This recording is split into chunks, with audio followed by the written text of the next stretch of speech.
Is Commissioner Roman on? Yeah, I figured it out. Okay, thanks.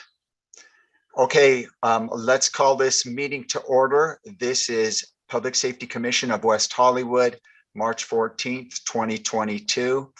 Before we begin, I would like to read the landing management.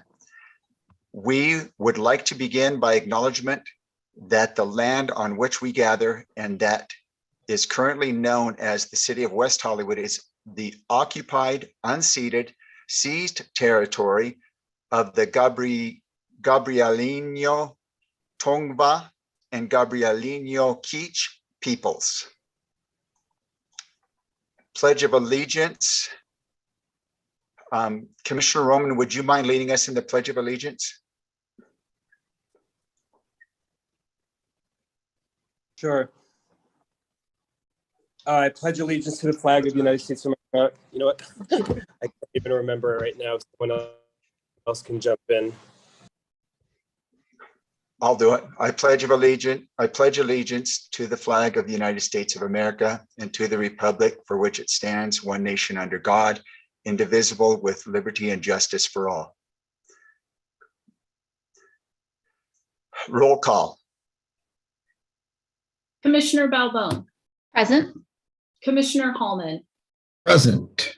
Commissioner Oliver. Present. Commissioner Roman. Present. Commissioner Soon Cheong. Present. Vice Chair Roche was unable to make it this evening, and Chair Berger. Present. And Adjournment report. One moment as we move to the agenda and the minutes, we do have one member of the public who would like to speak on the minutes item before you actually approve your minutes. Okay, good. Thank you. Adjournment requests. I have one. Dina Sauer Bowman. Dina was a DAB member, Disability Advisory Board member, and her mother, Donna, was a City Hall staff member for many years.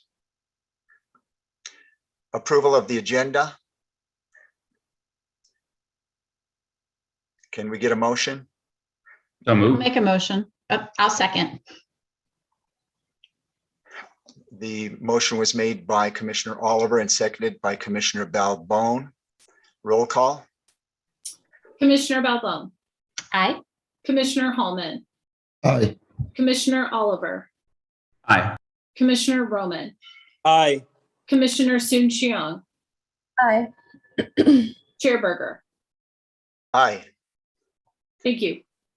We would like to get the comments on the minutes if there's any kind of changes or edits on the minutes. And Chair, I believe it's Stephanie Harker would like to add a little bit more clarification to her comment from last meeting. Stephanie, are you in the meeting? Yes, I am. Thank you, Ms. Cook. Thank you, Chair and Commissioners. My name is Stephanie Harker, City of West Hollywood. Yes, I'd just like a little more detail. You know, a while back on some of the other commissions, a few years back, we were asking that more details were added, but we've gone back to barely recognizing that people came to speak. But specifically, because now, as many of you know, it's become an issue, I would like for my comments to be reflected more accurately, or more, not, they weren't inaccurate, they just weren't fully explaining what I was talking about. And that is, I was speaking about safety issues about the bathrooms at Plummer Park, because that seems to have become a hot topic, and safety is quite important there, as you all know. So if you could change those before you approve them to, instead of just several areas of Plummer Park, I think is what it said, to reflect that it was specifically the bathrooms and the possible changes that are coming to those public restrooms in Plummer Park. Thank you. Okay, thank you. Staff, did you get that? Okay, I did, thank Chair. you. Thank you. We'll make that change. Thank you. Approval of the minutes. Anybody else? Actually, Chair, I would like to see a correction, please. Okay. On page 9 of the minutes, it should reflect the motion made by Commissioner Sun-Cheong. The second part of the motion should be included, that was to increase funding for mental health and homeless service providers to work in tandem with law enforcement. Okay, can you repeat that? Yeah, the motion should accurately reflect Commissioner Sun-Cheong's motion on page 9. However, the second part of her motion should be included, and that was to increase funding for mental health and homelessness service providers to work in tandem with law enforcement.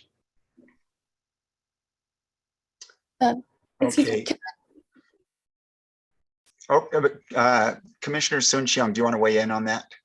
Yeah, I agree that that's an important second half of the motion, but I would amend that to reallocate funds to mental health and homelessness services. Okay, staff, I'm not sure if we have what exactly the wording was on that motion that we voted for. We can't So- amend it now. Right, so, as I've mentioned to a few of you, I did speak with the city clerk and city attorney on this. So the motion that's in your agenda, what we could do, since Commissioner Sun-Cheong was the person making the motion, is use her word. We either need to leave it as it is, or you could use her word as to reallocate funding to homeless services, mental health, whatever. I'm not really looking to backtrack and rehash what we did last month, because we played the video. Again, we discussed it internally. So I would look to Commissioner Sun-Cheong if she's comfortable. I mean, if the other commissioners are comfortable with Commissioner Sun-Cheong's word reallocate, I can add that notation to the minutes. Okay, and you looked at that and you felt that that was okay to do?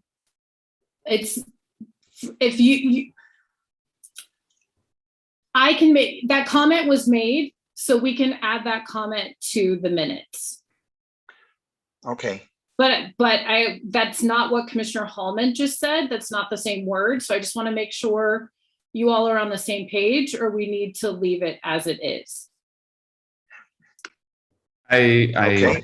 I support Commissioner Hallman's amendment.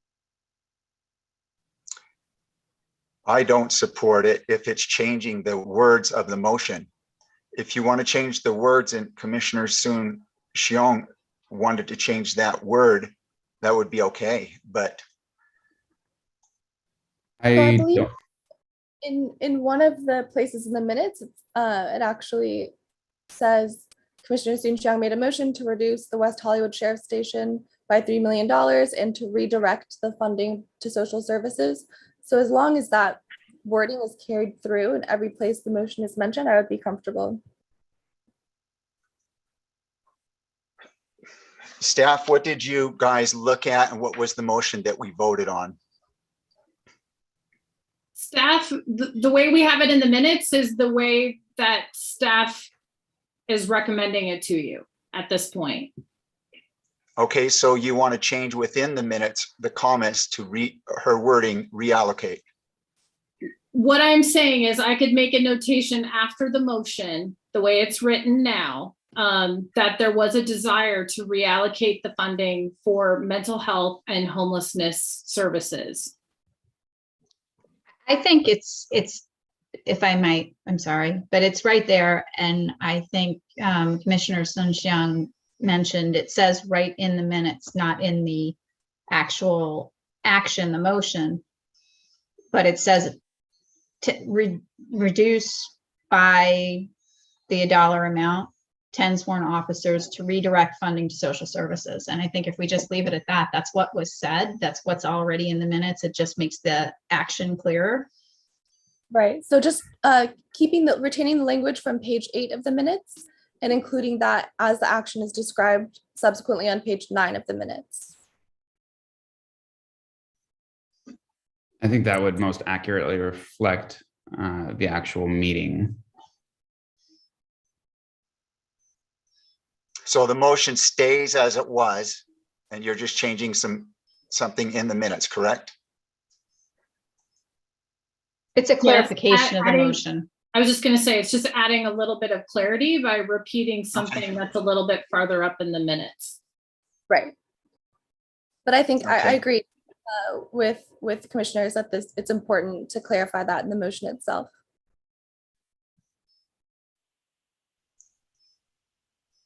Oh, you want to change the I don't agree Yes. that we can change the motion that we voted on. The motion that was voted on was actually exactly what Commissioner Holman said, to reallocate funds and invest them in mental health and homelessness services. That was the motion that was passed. It was in the video. It was stated multiple times. Just not, the second half of that is not reflected in the wording of the motion itself. I said both parts in the motion, and that was voted on. So is there staff, you guys looked at the recording as well, right? She's saying that the motion was different than what the recording you guys saw was? So what I'm hearing is just repeating for clarity what's already in the minutes, just a little bit farther up. And I'm okay with that. Okay, Correct. If we can do that, that would be great. But we will need to take a quick vote on that amendment. And also, I would assume Ms. Harker's comments could be considered in that amendment as well. Not Okay. amending your motion, but amending her public comment. okay. Approval of the minutes. Roll call. Did we have a first? I'm sorry, if we did, I didn't write that down. I'll motion to approve them with those changes. Thank you. Second, Commissioner Balbone, Yes. Commissioner Hallman, yes. Commissioner Oliver, Yes. Commissioner Roman, Yes. Commissioner Soon-Shiong, Yes. Chair Berger. Yes. Okay, you're all set. Commissioner comments. I have one. I went to the Public Facilities Commission with the information from our Public Safety Commission and spoke there, and they assured us that the restrooms item is only in a how will I say it, a conceptual stage at this time.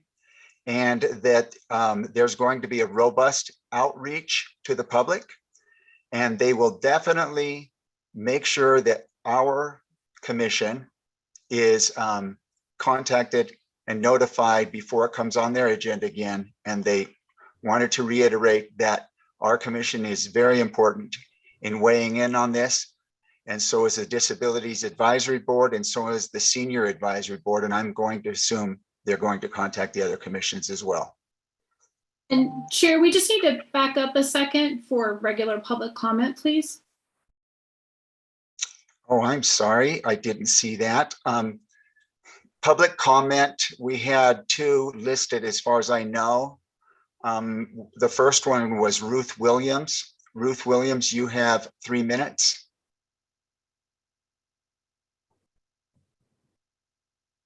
Good evening, commissioners. Sorry, I can't stay for the entire meeting, but tomorrow's my birthday and my grandson's coming over, so I'll try to speak as fast as I can. What Commissioner Soon-Shiong failed to mention or understand is that our city is comprised of 38 to 39,000 residents. Population triples in the daytime due to the day workforce. After 6 o'clock, they leave the city, and then again, the population triples with the workforce that comes here for the nightlife. People are yelling for more deputies, not less. Since your last meeting, I don't think my phone has stopped ringing. I've been a resident of West Hollywood since 1948, served on the commission for almost 30 years, and I'm a co-founder of the city, so I think I understand the city. In a sense, we've become our own worst enemy because we're known as the celebrity city. So outsiders think we're all rich. Why else did gangs come down a few years ago from Oakland to rob us? When you look at the TV and TMZ, the celebrities are always eating at our restaurants, partying at our clubs. Justin Bieber had his little soiree at the PDC and 4 people were shot. But what the heck? Let's defund the sheriff and let's get rid of an additional 10 or 12 deputies. What the heck? I think Miss Soon Cheong needs to wake up and smell the roses. We need our deputies on the street and we need more of them. We need them on foot patrol. We need them on bikes. We need the black and whites. And we need to bring back whoever was defunded and even add more. Crime is up. People are yelling for more public safety, not less. A day or night doesn't go by when the choppers are up. Or maybe Commissioner Soon Cheong would prefer that we just dump LASD and get LAPD. It was tried and failed in the mid-90s. I founded SOS, Support Our Sheriff. We won the initiative. Steve Martin and Abby Land were our spokespersons, and it was a fight well won. I can go on ad nauseum why we need to keep LASD. And I do want to take a minute to thank Commissioners Berger and Balbone for being able to say how they truly felt in voting against that proposal. I really wish people would understand the city, get to know the city and understand what the residents want. Not less sheriffs, but more sheriffs. We want to keep the sheriff's department. Cities that got rid of the sheriffs, that got rid of their own police departments because of corruption, contracted with the sheriff's department. So I want to thank you very much. And it was really nice to see some of you, familiar faces, friends, and be well, stay safe. And please, please, please don't defund any more deputies. Let's put more patrols on the street. Thank you. Thank you, Ruth Williams. Our next speaker is Patrick Shandrick. Patrick, you have 3 minutes. Hi there, Patrick Shandrick, long-term resident of West Hollywood. I'm speaking tonight about safety in the community and actions taken by this commission. Residents don't feel safe. We see crime increasing in and around West Hollywood. Deadly stabbings, robberies by gunpoint, people hit and harassed on our streets. At a recent West Hollywood West Residents Association meeting, Lieutenant Mulder said crime is going to go up as we come out of the pandemic. Ms. Cook said we have less deputies today than when she joined the city over 20 years ago. 67 sworn officers then to about 60 now. And this commission votes to decrease the police even further by nearly 20%. While our population grows and our hotel and retail and bars increase. We hope residents don't want less police. We want them returned to pre-pandemic levels and then increased. Reinstate the sheriff's entertaining policing team on Sunset, as Mayor Meister suggested, that was put on hold when businesses were closed during COVID. New programs such as mental health outreach are in addition to the services the sheriffs provide, not instead of. Funding should come from additional public safety dollars and supplemented from human services funding. Lastly, you all must find better ways to collaborate with the sheriffs instead of creating a toxic environment. The accusations lobbed against the LA County sheriffs and in which Sheriff Villanueva disputes were inappropriate and made in a messy way. The city manager needs to address this immediately and seriously to restore public trust. The commissioner who made them should temporarily step down until this is all cleared up. To quote President Biden in his State of the Union address, the answer is not to defund the police, it is to fund the police. Fund them. Thank you. Thank you, Commissioner Shandrick. I mean, Patrick Shandrick, no longer a commissioner, I don't believe. We have any more listed public comments, staff? No, Chair, you may start taking comment from the meeting. Can you see folks' hands are raised, or I could call names? I can see a lot of hands I'd raised. like I'm to make sorry. a comment, a public comment. I'd like to make a public comment, please. Yes, so the Just a chair's gonna start to call you all one by one. Yes. Okay, thank you. I just want to make sure. Yep, I see all of your hands raised. So let us know after we go through them all. I'm just going to start from the top to the bottom. I'm sorry, I didn't see which ones were first. Marna Deitch. Thank you. I am a 37-year resident of West Hollywood. I also serve presently on the Lesbian Gay Advisory Board. At our last meeting, we discussed the situation that's been occurring about the possibility of under-reporting of sexual assaults in our city now. We would like to ask the Public Safety Commission to please start an investigation or an inquiry to put on your agenda. If you could look into this. There has been a lot of people reported that they were talked out of filing reports due to sexual assault, especially in the LGBTQ plus community. And for many of them were men, which makes it even extra hard. So we asked the commission to please look into this. Also, if you could look into why, if someone is sexually assaulted, they must be taken to either Santa Monica or downtown for a rape kit. Is there any way that your commission could look into why we can't just have this system at Cedars-Sinai, since it's right there down the street from where most of these assaults are happening? Thank you. Thank you, Marna Deitch. If you want to stay a little bit, we have a Commissioner Balbone that's on this subcommittee. She may be able to answer part of that, but please stay. Next speaker, Adam Darvish. Thank you, Chair Berger and Vice Chair Roche and commissioners. I am a long-term resident also of West Hollywood. I've spoken at this commission before and addressed my concerns and concerns from my neighbors on Larrabee and Cynthia and just neighboring streets. I wanted to again bring forward the concerns that residents have that we've heard from a few speakers tonight about safety issues, safety concerns. Pedestrians are worried. I have reported to our contacts at City Hall about my street, looking at and doing surveys, volume and speed surveys.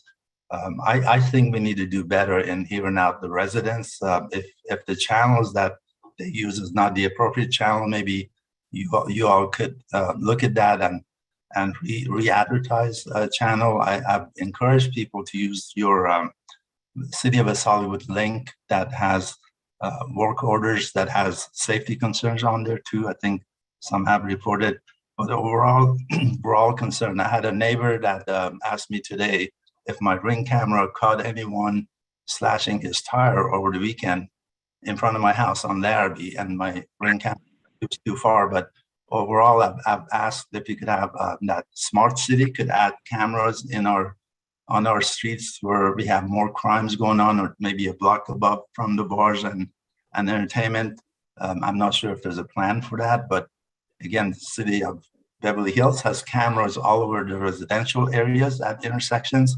We just need a handful of them in the areas that are congested with bar customers and people that party and then at 2 in the morning end up in front of our homes, a block above the strip. And I wanted to thank Lieutenant Mulder, just to give him credit, not to bring forward all the problems. He has added patrolling on our streets. I've seen him around my neighborhood on the weekends after 2 o'clock.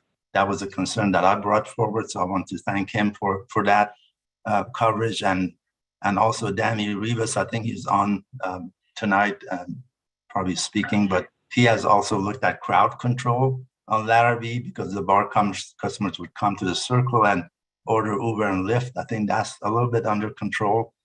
your block to block ambassadors, I don't think they cover our residential streets. So that's another thing. If that's possible, maybe the next phase, you could pick, sensitive kind of pockets in the city that are close to Santa Monica or Sunset that they could monitor to control crowd after hours on Friday nights and Saturday nights. So thank you so much for the great job that you do. And again, thank you, Lieutenant Mulder, for adding patrolling. Okay, thank you, Adam. Darvish, please stay and we'll see if we have a commissioner that wants to propose that on a future agenda, those items. Stephanie Harker. Good evening, Stephanie Harker, City of West Hollywood. First, I wanted to thank you, Chair Berger, for your attending as the liaison to the Public Facilities Commission and for reporting back to us, all of us, your take on things and for your participation. It's been very valuable and helpful to a lot of citizens this past few months.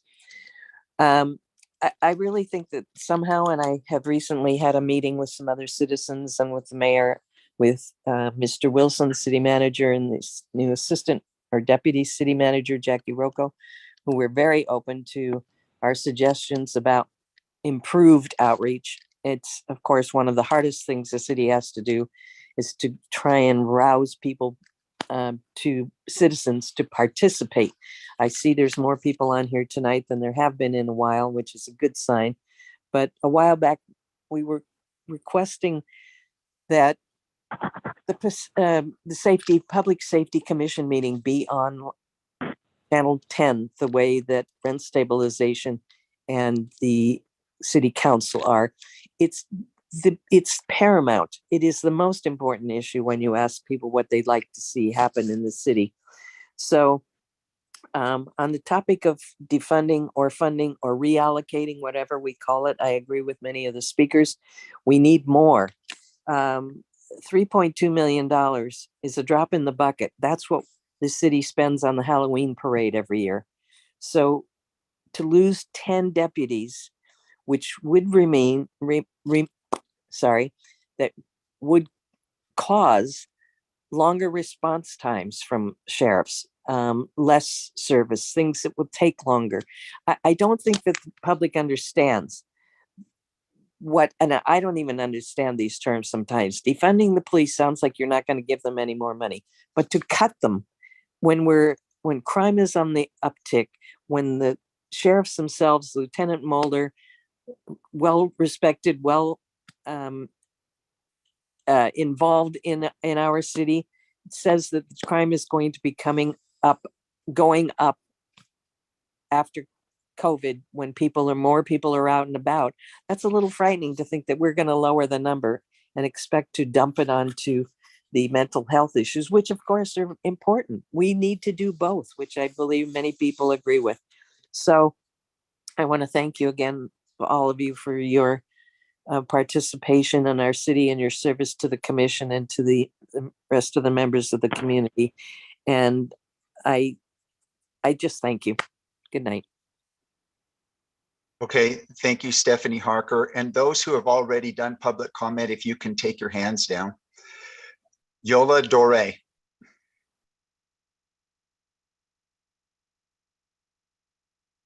Good evening, Chair. Good evening, Commissioners and honored guests. My name is Yola Dore.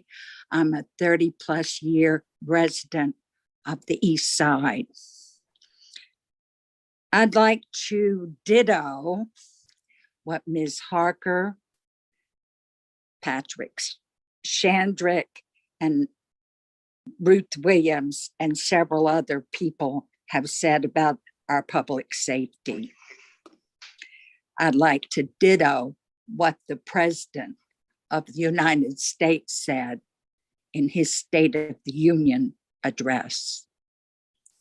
I love this city, and I'm sure many of you do, or you wouldn't live here.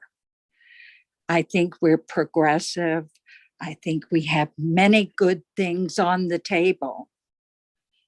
But to turn it upside down, to tell all these officers we don't value your service at a time when they've worked the pale of this pandemic and when they're facing many things coming forward besides increasing crime and increased prices that will happen because of the situation overseas. We've got a lot on the table, people. We have a lot that we need to come together on, not fight, not dispute. We need to come together because one of the things the president mentioned was sensitivity training. If you have issues, community policing, like we used to have it in the early days. And another thing, for you to get involved. I mean, how would you like it on your job if someone told you you were doing a lousy job? That doesn't do anything for morale. And that doesn't help the people out there every day that put their lives on the line for your safety and mine. So I'm asking you to think this out a little more clearly, to go to the community and work with the community beyond those of you at the table, and to consider that there are possibilities for improvement, but part of it has to come from you.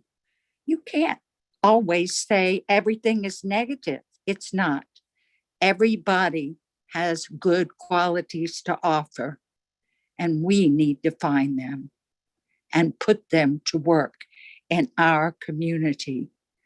Consider the source. Thank you, I vow- Yola Dore. Is that the end? I can't speak anymore. Almost out.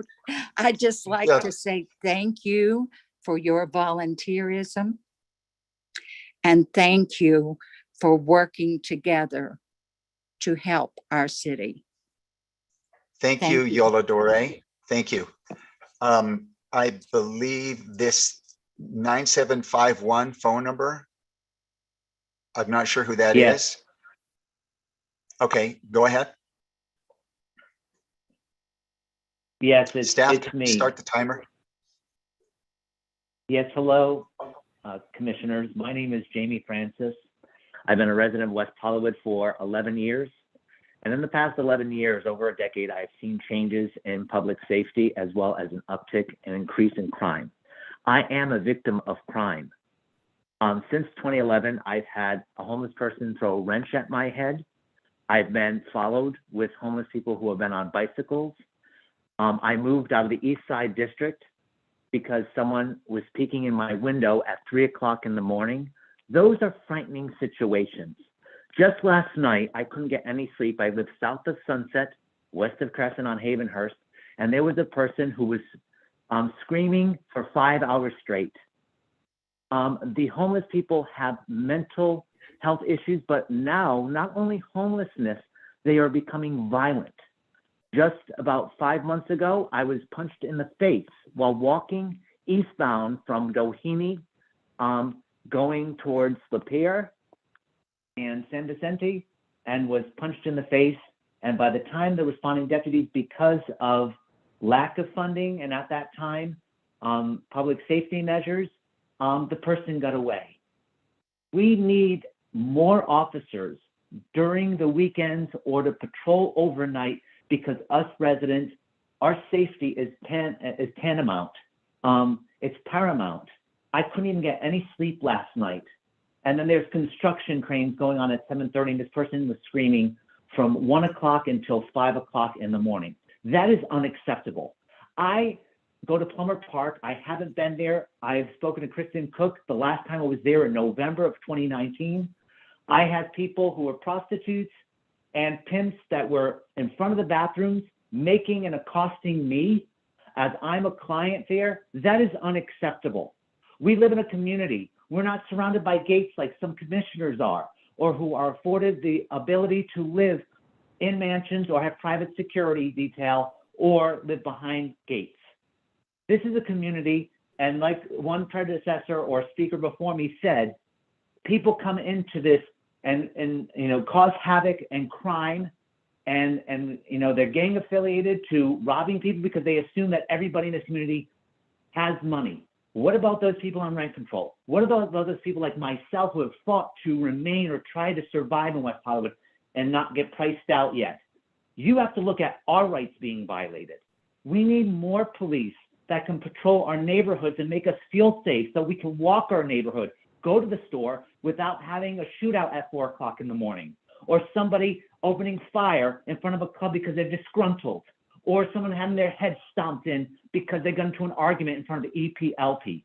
This is unacceptable. We should not be caught in the crossfire. Okay. We should not be caught in Okay, random thank you. situations where we're minding our business. Thank you, Jamie Francis. Thank you. Thank you. We will next have Patrick Blood. Hi, good evening, Chair and Vice Chair, Commissioners, city staff, and all of the incredible folks who are calling in this evening. My name is Patrick Ryan Blood. I am a resident of West Hollywood, as well as the chair of the Disabilities Advisory Board for the City of West Hollywood.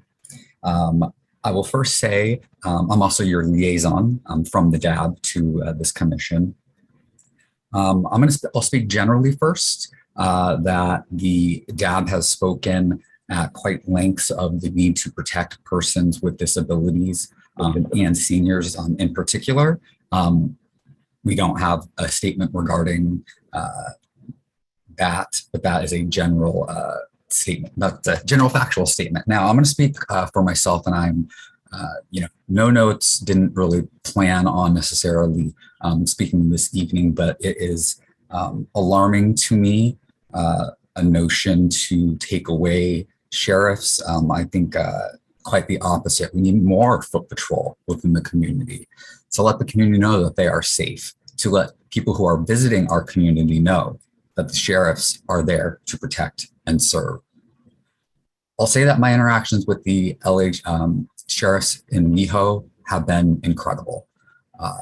I spoke about this at publicly at another meeting, and I have been, victim of domestic violence within the city limits, and the West Hollywood sheriffs handled it absolutely incredibly. It was dealt with compassion, understanding, and no doubt because of the training that they go through. Folks in our city who are feeling unsafe for a reason, and there can be many layers to that reason. So reallocating funding away, taking funding away from the sheriffs right now, it seems rushed. It seems not carefully thought through the implications that it has on the residents and on folks who live here. Some of the individuals spoke about, people who are coming into our city.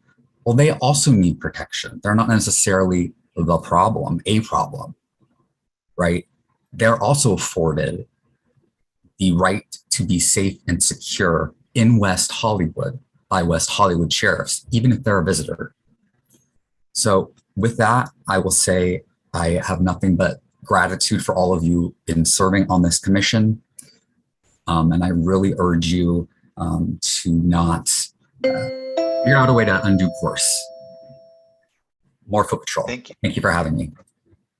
Thank you, Patrick Blood. Next, Jamie Francis, you can take your hand down. Next, we have, sorry. No problem. West Siegmiller. Hi, commissioners. What's up? My name is Wes Sigmiller. So I'm addressing you and also just the public of West Hollywood. I have 3 points I want to run through really fast. First of all, this month sadly marks the 1-year anniversary of the murder of 6 Asian massage workers in Atlanta in a tragic shooting that shocked the nation and was fueled by mental health issues and possibly racism. But I mentioned that because West Hollywood has has had its own issues with this really vulnerable worker population. Former Lieutenant Dave Smith was convicted of extorting massage workers here in West Hollywood for sex in exchange for information about raids that were happening. So he was abusing his position of power to rape these girls and intimidate them. And I know people they have feelings about Lieutenant Smith in general as a person, but for someone like me that's an advocate and that sees these communities and these people, often the police are the perpetrators of violence against us. So I hope that this commission, and having these really difficult and necessary conversations, they will address those issues. I mean, if we want to keep police on board, they need to be good police, right? So let's not pluck our eyebrows with a buzzsaw either.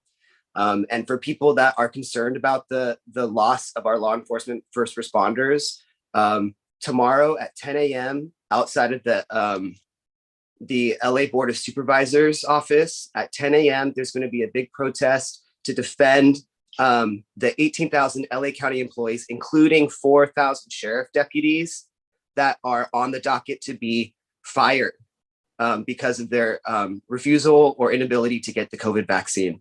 So for people that really care about our first responders, and including, our sheriffs that are our constitutional defenders, show up tomorrow at 10 a.m. I will be there, and I have a complicated relationship with the police, but I will be there on principle.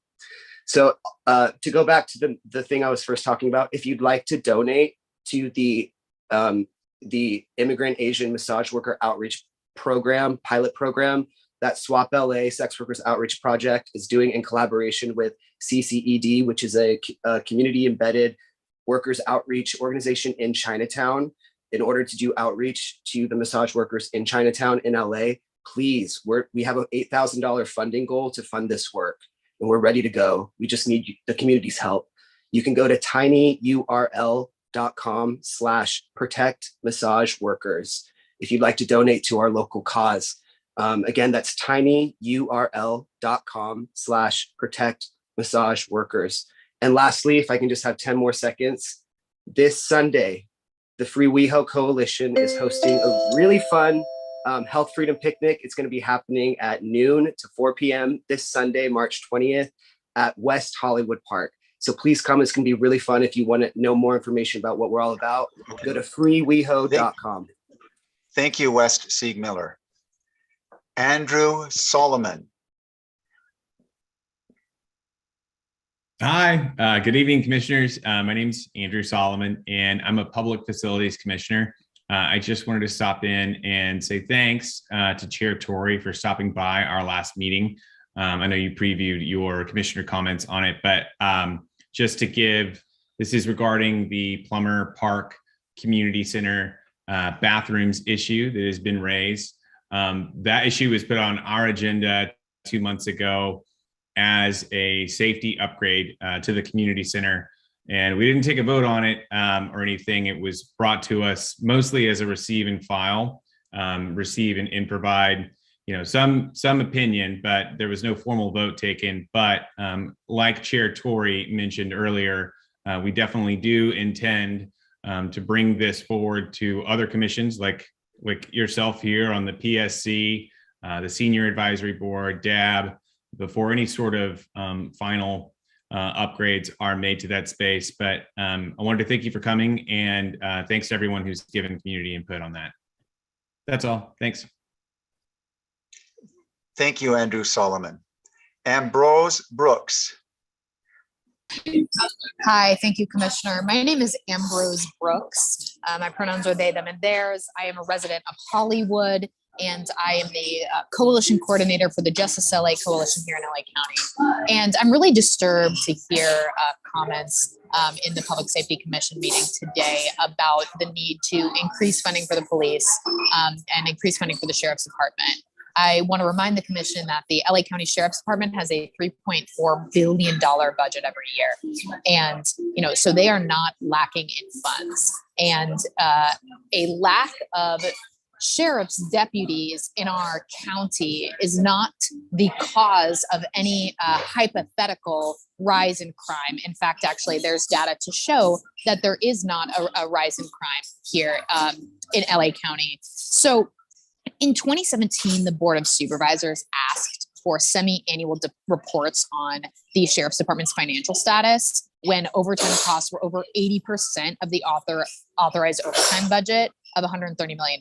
So the Sheriff's Department exceeded the $130 million overtime budget by $150 million the next year. And so the Sheriff's Department Patrol Division as well includes the personnel working for contract cities such as West Hollywood, had over $71 million in overtime expenses in fiscal year 21.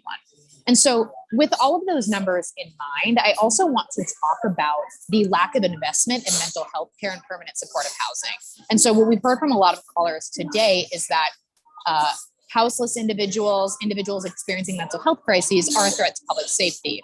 So it doesn't make sense, honestly, to then invest in a sheriff's department that actually has nothing to do with supporting mental health care or supporting substance use or supporting houseless communities. It actually makes sense to reinvest the dollars out of the sheriff's department and into permanent care for individuals experiencing houselessness and mental health care. Also, I encourage counties and cities such as West Hollywood to look into salary disparities.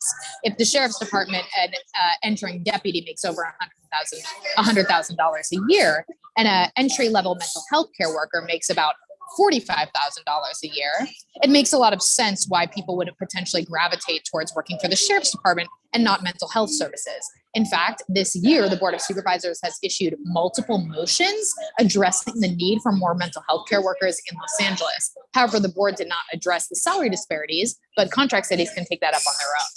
And so I want to, bring everyone's attention to the fact that, yes, people may feel that they are in danger. People may have experienced acts of violence, but sheriff's department is not the people to solve that. It's investing in the root causes that drive houselessness, that drive mental health issues, and that drive substance use. Thank you. Thank you, Ambrose Brooks. Lex. Hi, thank you. My name is Lex Stepling. I recall West Hollywood being at its safest in the late 90s when there was a robust investment in localized, accessible public health services, mainly targeting the LGBTQ community as well as homeless youth. And I know this because I was an HIV counselor at the time in that community, and I saw the positive impacts of a public health frame. And I can also say that the vast majority of clients that we served at that time were very explicit about how unsafe they felt on account of the LA County Sheriff's Department. And you don't need me to speak anecdotally about that. The department has a well-documented history of violence towards marginalized communities, towards all communities really, but especially those who don't have institutional protection. What we've seen decline in West Hollywood when it comes to public safety is the fact that it's not affordable. And that goes for the same, that goes for all of LA County, where we live in a county in the midst of an unprecedented housing crisis, when the ability to access even the most stripped down forms of housing is now being treated like a luxury. That means that all forms of crisis, be it mental health, be it substance related, spill out into the streets. The actual public safety impacts of that are debatable, but we know that it can make people feel unsafe. We also know that we have a county sheriff's department that's the biggest in the country, the most well-funded in the country, and continues to fail at their job. And whether that impacts their morale or not is immaterial when you consider the impacts it has on the people who go through abuse at the hands of the sheriff's department daily, and the lack of follow-up from the department when it comes to those traumas that the families endure and the subsequent harassment from the department itself. Again, all of this is well documented. And we know that permanent supportive housing is the issue. We know that robust and accessible and localized healthcare is the issue. We've seen it work in West Hollywood. Yet those programs were cut, and they were cut a lot over the last 20 years. And the only budgets that survived were police budgets. And we've seen that that's not worked for anyone. Meanwhile, a lack of access to housing has exacerbated the inequality that everybody's feeling. And we sit here looking for answers. Those of you who were there back then remember when things were much better. We know what the answers are. It's healthcare, it's permanent supportive housing, and it's a sustained investment in those things that will bring about public safety. Meanwhile, the sheriff's department, with their bloated budget, with the refusal to be transparent, with the refusal to comply with laws that are passed, like Measure R, which offer the Civilian Oversight Commission the ability to subpoena them, has shown that they don't actually care about public Thank you, safety. Lex. They care about their political self-interest. Thank you, Lex. Michael King.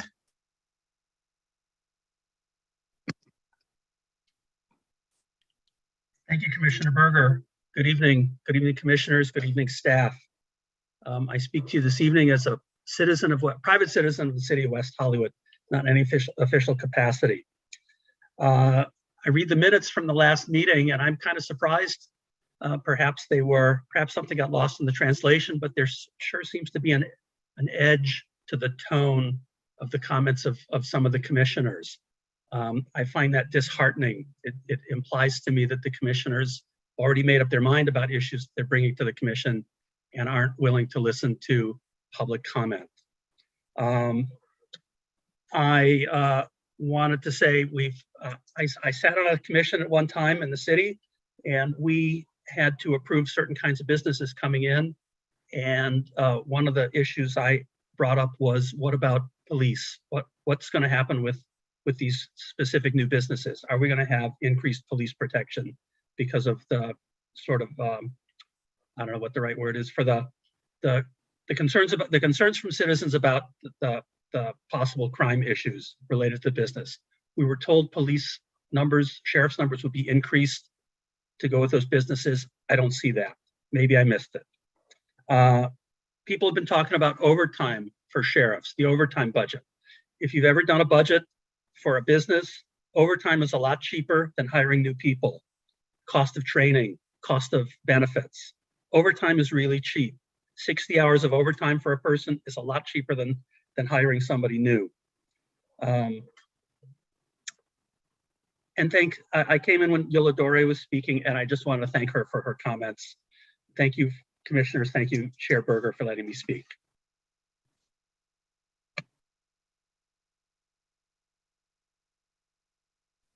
You're on mute, Tori. Thank you. Lex, you can put your hand down. Kathy Blavis. Good evening, Kathy Blavis, resident of West Hollywood. I don't have much to add to what many of the other citizens of West Hollywood have said. I just want to say this. We tout ourselves as being the creative city. Usually that refers to the arts and other aspects.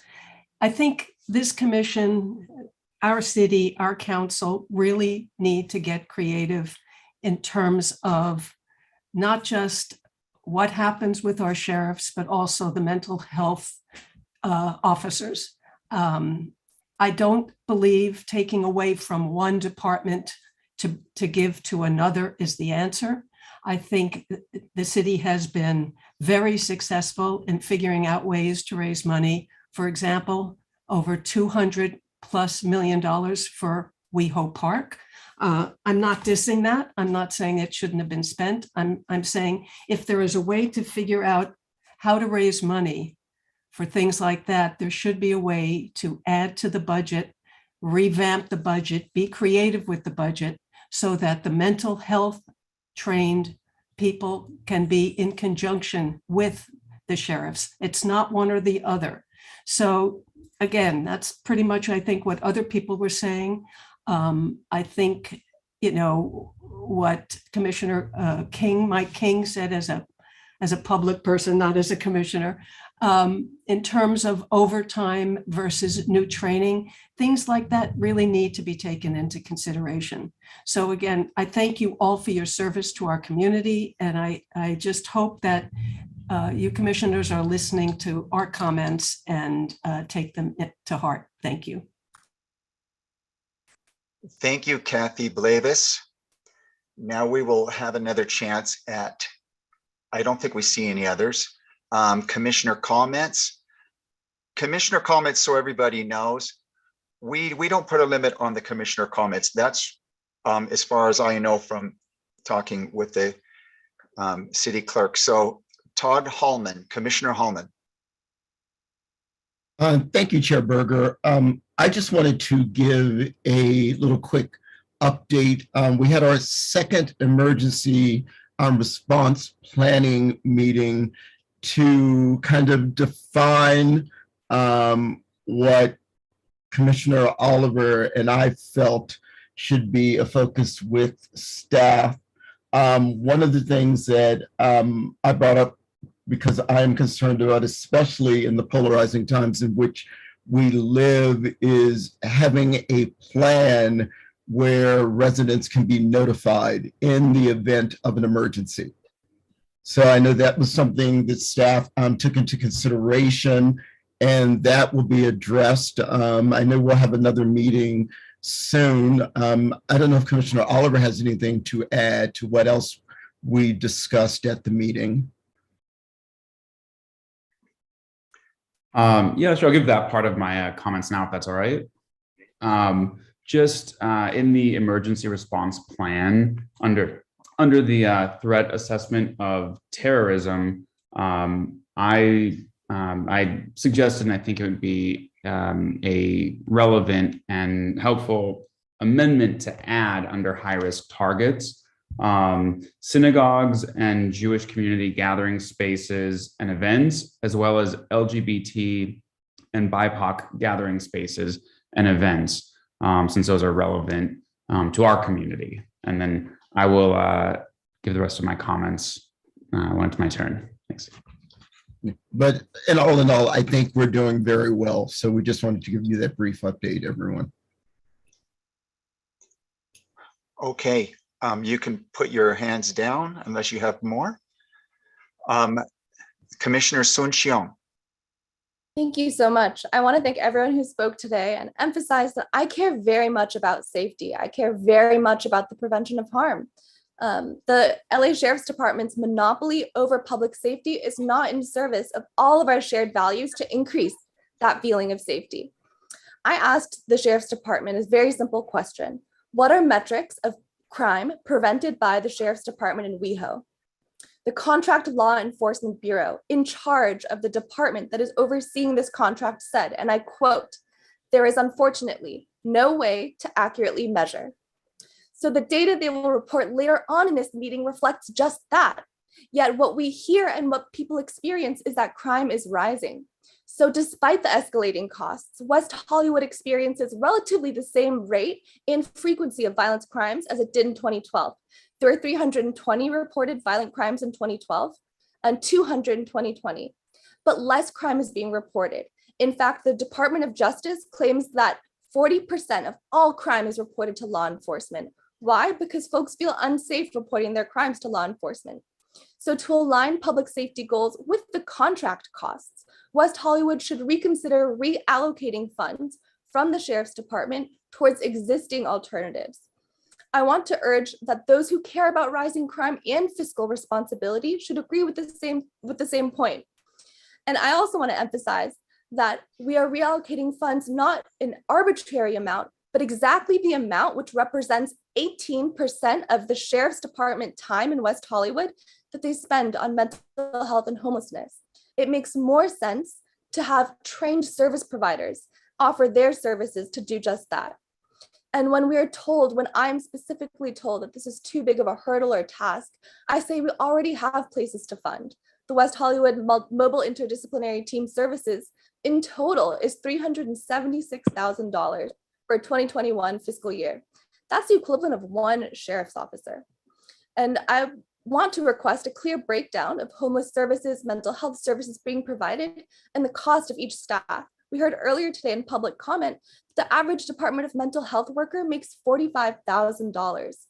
Imagine the number of mental health workers we could have in the city with the equivalent of one officer's time. I also want to emphasize that the Sheriff's Department is a county-wide department with 20% of their time spent across cities. If there is a violent crime, and folks decide to call the Sheriff's Department, they will come, as we've been told, that is a part of their duties, roaming the cities. I also want to emphasize the topic of discussion from last week, which was the inability of the Sheriff's Department to give contract cities agency in controlling costs, particularly overtime costs. Finally, after 30 pages of formal memos, 15 pages of correspondence addressed to me from the sheriff, several meetings with officials, and consultations with budget experts around the country, we received the information that the average deputy salary is $125,000, 219. The average deputy benefits is $102,000, and each contract city pays $70,000 per deputy overhead. So to get these figures, these very basic figures for any contract, required dozens of hours pouring through budget documents. And the process itself revealed contradictory, unclear information directly from the highest paid department in LA County. So imagine a vendor telling you that prices are increasing. Prices increased in total 18.3% over the past decade for the cost of a deputy. Actually, the cost per deputy literally increased by 100%, from 167,000 to around 300,000. And that's what they told me specifically in a letter addressed to me. The top salaries are 423% higher than the average pay for county employees, 420% higher than the national average for government employees. And the minutes from last month's meeting reflect a desire to not let this contracting discussion drop. Why is it okay to send inaccurate, incomplete information to the city? Is it good governance for a city to enter into contract with no control of cost increases with a vendor who can unilaterally increase the price with no recourse? And so I urge the sheriff's department to increase fiscal transparency, to increase the number of their ability to answer very basic questions about unit costs. And I also want to emphasize that we all here in the Public Safety Commission are dedicated to enhancing the public safety of this community. Yet, in fact, as I will discuss later when the sheriff reports their crime data, we are choosing an instrument that is proven not to work and that the department itself has declared does not work.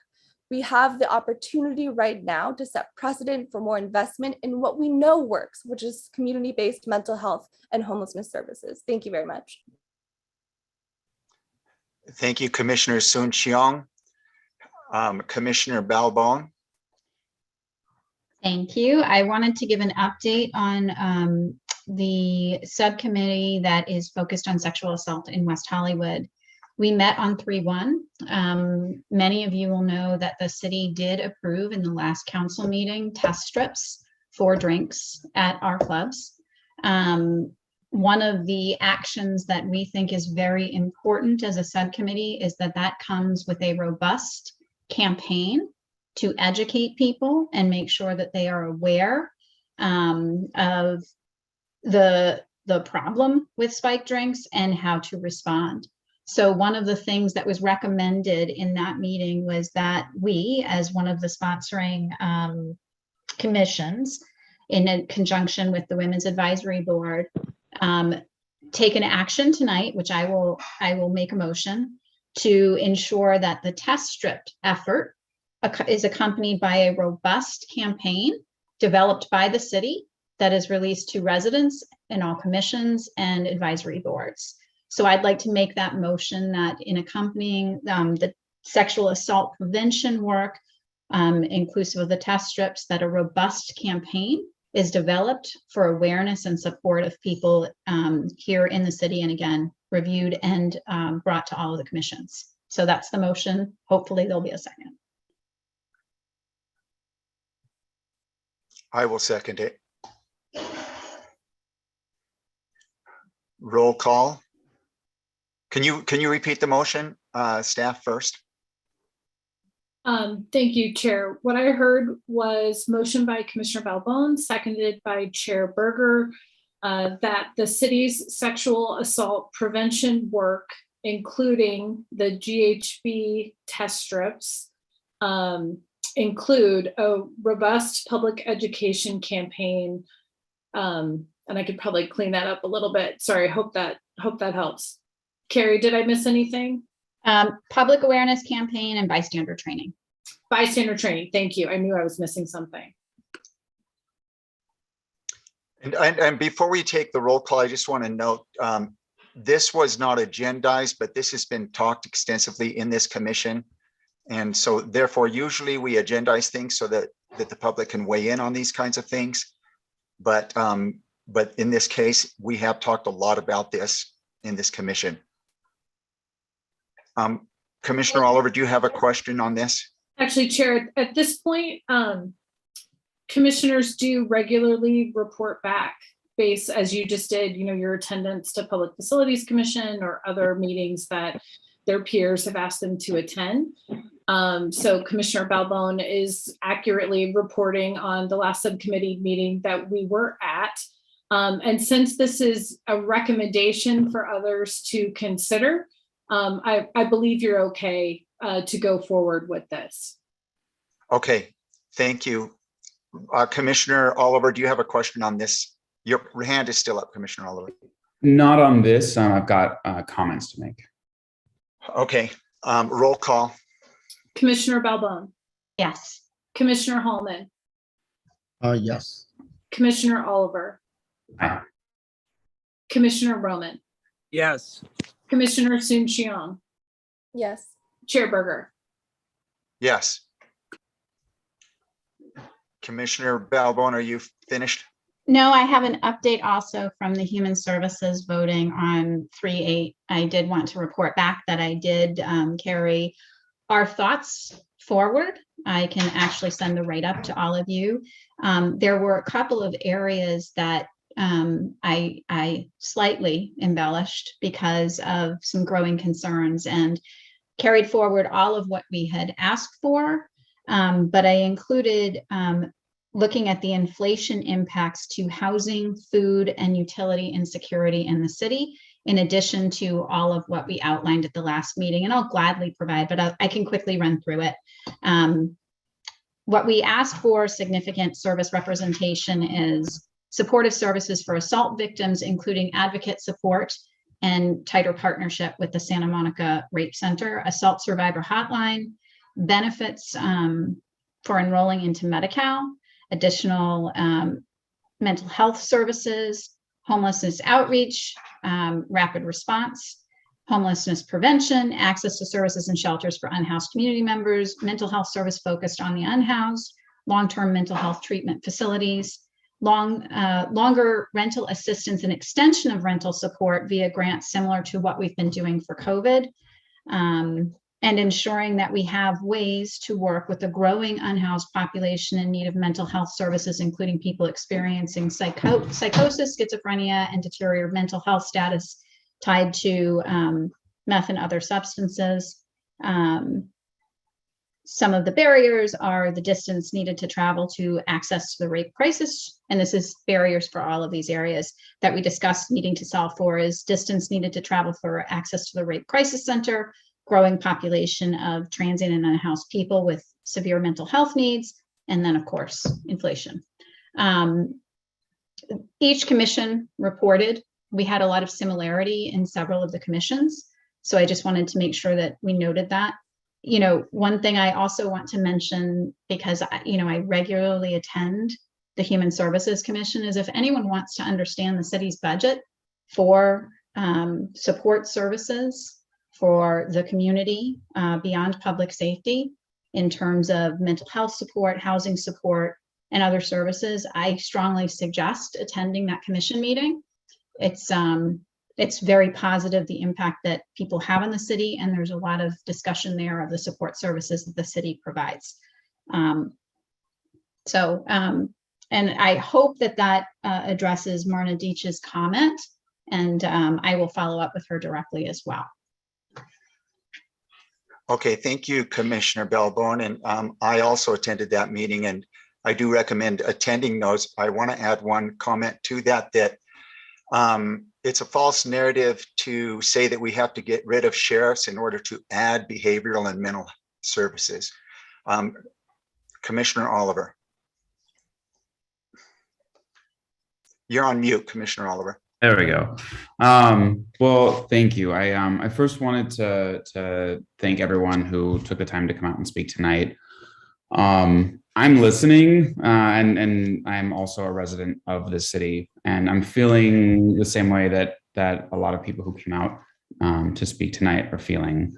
And I think that our current approach is just not solving the problem. I do not support defunding the police, and I never have. I do want our first responders to have more mental health resources to help them do their job. And I would also like to say that we do need law enforcement and effective community policing. I've been calling for increased foot patrols on this commission since 2017. And I would also like to say that there are certainly instances in which an armed officer is the appropriate first responder.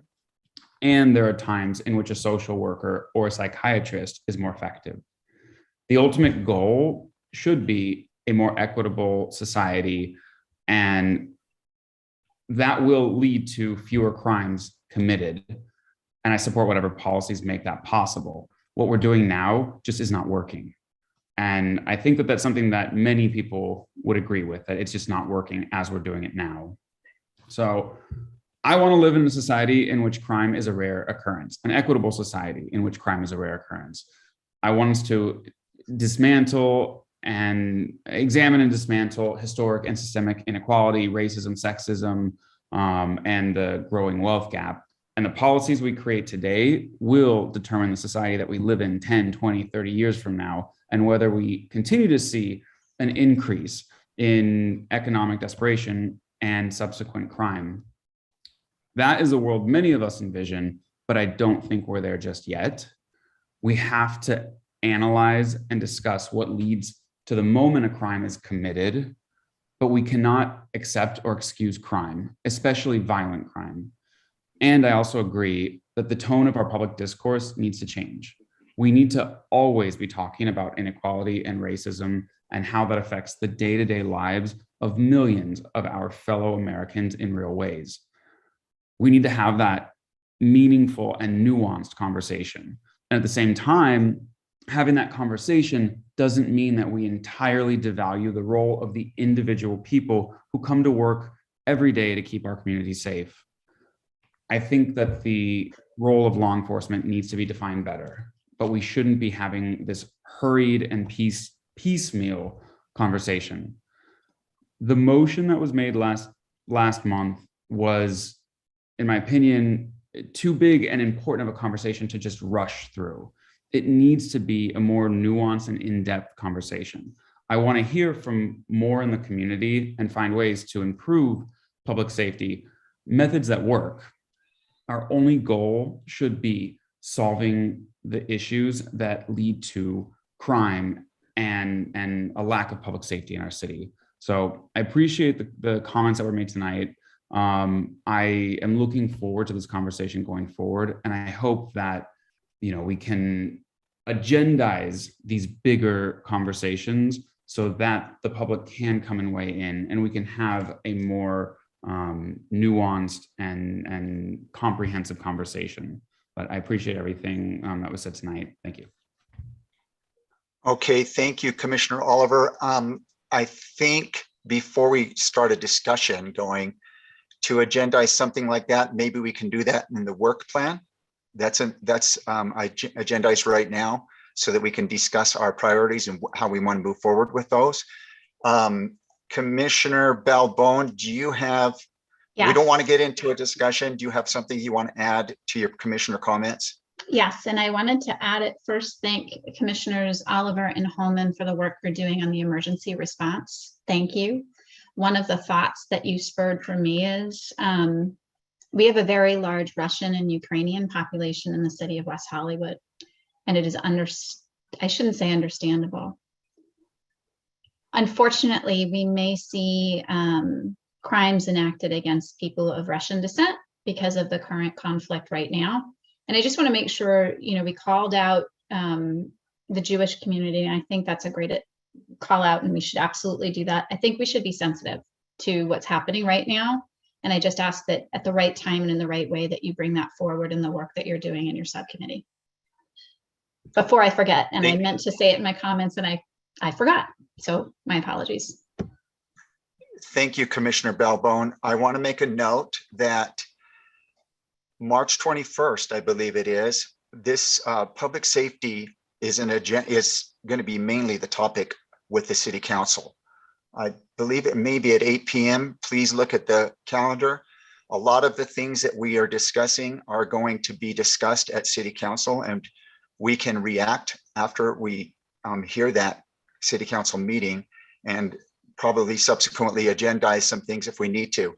I also want to ask Kristen Cook, and I don't want to put you on the spot this time, Kristen, but if you can, I would like to start to do this in the future. Any requests that were made, we just clarify to make sure that those were notated, and we can ask the commissioners if that's what they had, what they requested. And also I want to ask, there were some requests made by some of the speakers, and we want to maybe possibly look. We wanted to discuss Channel 10, smart cameras by Adam Darvish. I just want to kind of, staff, can you go through those kinds of things? I'm sorry to put you on the spot like this. Yes, Chair. And again, I want to remind everybody, we're still in opening comments for our meeting, and we have 2 guest speakers who are waiting patiently. So we do need to move on to that item, and we can discuss a lot of this later under your work plan. But yes, I did hear the request to have future Public Safety Commission's meetings televised. Just as a reminder, right now we are streaming live on YouTube. When we go back to Plummer Park, that will not be the case. So they being city staff are kind of looking at all boards and commissions and who's televised, who is not, and how is that possible. Right now, the council chambers room is the only room that the technology exists to broadcast on the city channel. So they're trying to figure that out. So ironically, while we're remote, we can actually stream on YouTube, but when we go back in person, we'll just be at Plummer Park alone. With regard to smart cameras, we did take that down.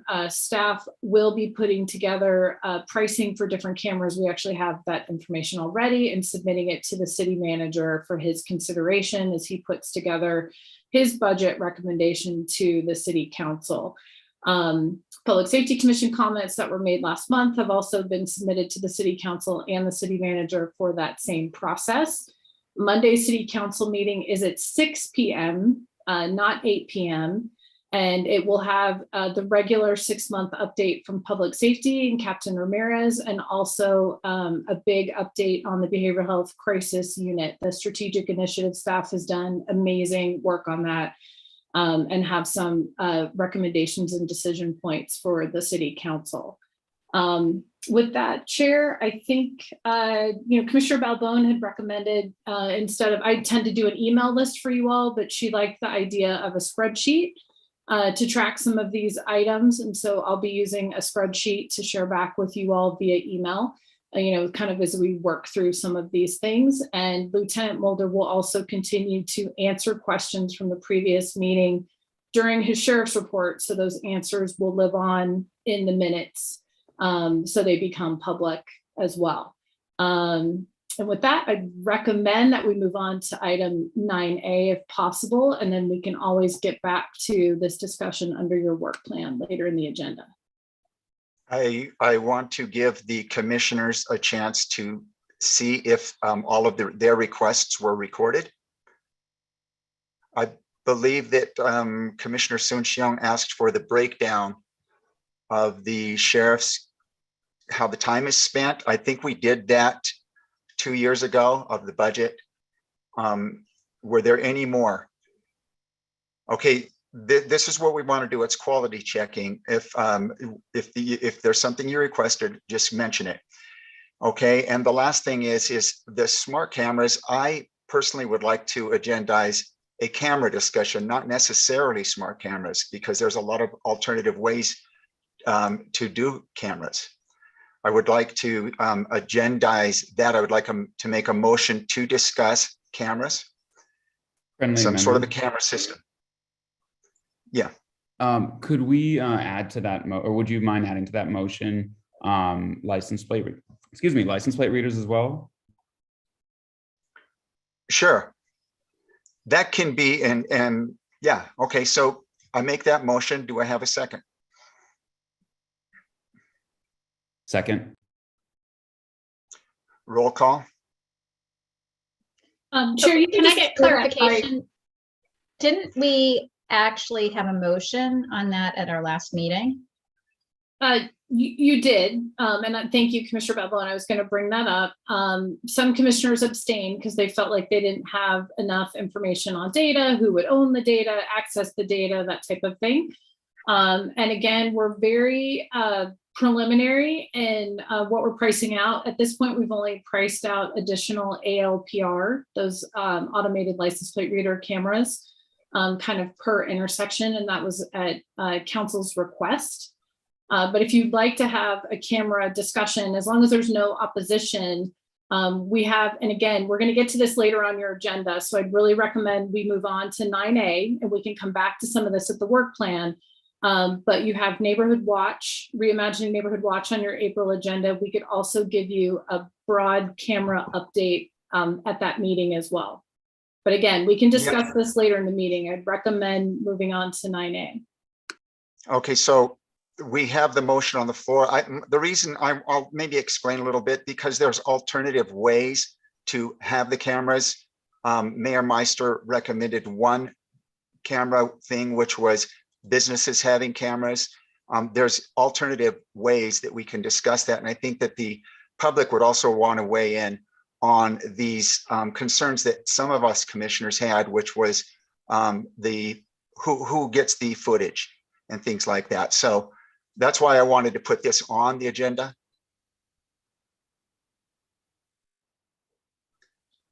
So we have a motion, roll call. Commissioner Balbon. Can I just get clarification? Is this to put it on the agenda for April? To put it on the agenda, not to approve anything, but just to have it on the April agenda. Okay, yep, yes. Commissioner Holman, Yes. Commissioner Oliver, Yes. Commissioner Roman, Yes. Commissioner Soon-Shiong, Yes. Chair Berger. Yes. Okay, let's move on to unfinished business. 9A, residential fire safety in California building and municipal codes. Before our speakers come, we have decided, and commissioners, we kind of took a consensus in our discussion to have it go 10 minutes in our discussion, and then we will vote to extend or not. And the presentations, if you have a presentation, you speakers, please keep it to 10 minutes. And if you reach the 10 minutes, we will see if we want to extend. And Chair, with that, I'd like to introduce my colleagues, Danny Rivas and Ben Galan. Thank you both for waiting patiently this evening. I know you all both know Chief Drew Smith. He's also with us tonight from the fire department, and Megan Courier, also with the LA County Fire. So with that, Ben and Danny, if you could kick us off, that would be great. Sure, I'll go ahead and start. Good evening, commissioners. My name is Ben Galan, and I'm the West Hollywood Building and Safety Division Manager. Tonight, we'll be giving the commission an overview of the roles, building and safety, code compliance, and LA County fire play to ensure the safety of occupants in residential buildings. So you'll hear from myself, Dana Rivas, our code compliance manager, and Captain Swinson from the LA County Fire Department. So I myself put together some slides that I'd like to share through my portion of it, and it's not going to be 10 minutes. Let me share real quickly. Oops. Sorry about that. I'm proficient in Teams, but haven't given too many presentations on.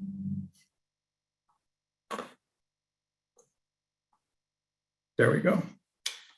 Can you all see my screen? No.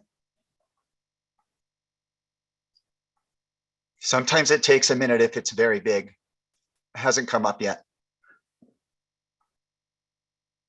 We'll give a minute.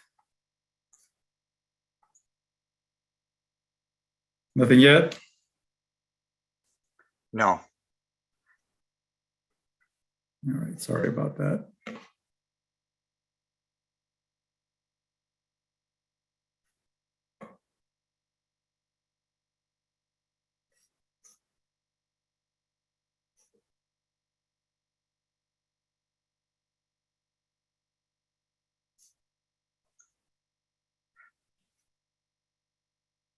Staff, do you have the presentation you can show up on your screen? Sorry, Chair, let me try one more time.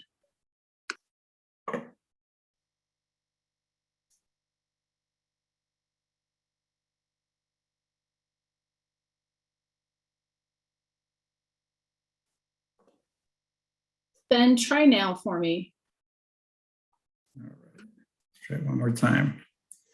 And if not, I can just proceed with my my text here.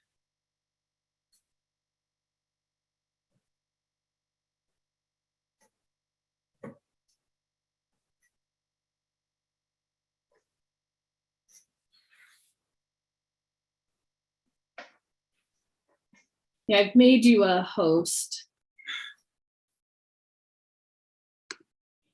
No luck. Okay, why don't you move ahead? All right, sorry about that. I'll go ahead and move ahead, sorry. So since this is my first night with the commission, I'd like to start off with a brief overview of the Building and Safety Division. The division is responsible for ensuring the health, safety, and general welfare of the people who live, work, and visit the city through the enforcement of the building codes and the municipal code. The division is also responsible for the enforcement of the California state accessibility standards and energy conservation regulars found in our codes. Our division is made up of 8 full-time employees. Our building technicians are the face of our team and act as the gatekeepers for construction documents that come into the city. They process and issue permit applications to ensure that applicants submit complete sets of drawings, calculations, and any other supporting documents for plan check. They also maintain construction records for buildings and also ensure that all monthly reports on construction activity are sent to various state and county agencies. Our plan check engineers are responsible for the review of construction documents and ensure that the design is in compliance with our building codes. One of their crucial responsibilities is to ensure that the designs follow the Firelife safety design provisions in the codes.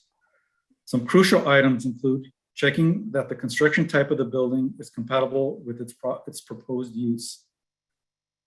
They ensure that fire-rated assemblies are properly applied to detailing for contractors. They check the egress systems of buildings and ensure the proper number of exits are provided and verify that unobstructed access is designed correctly. They also check structural designs and calculations to ensure that all structural provisions of the building code are met. Our building inspectors are the eyes out in the fields.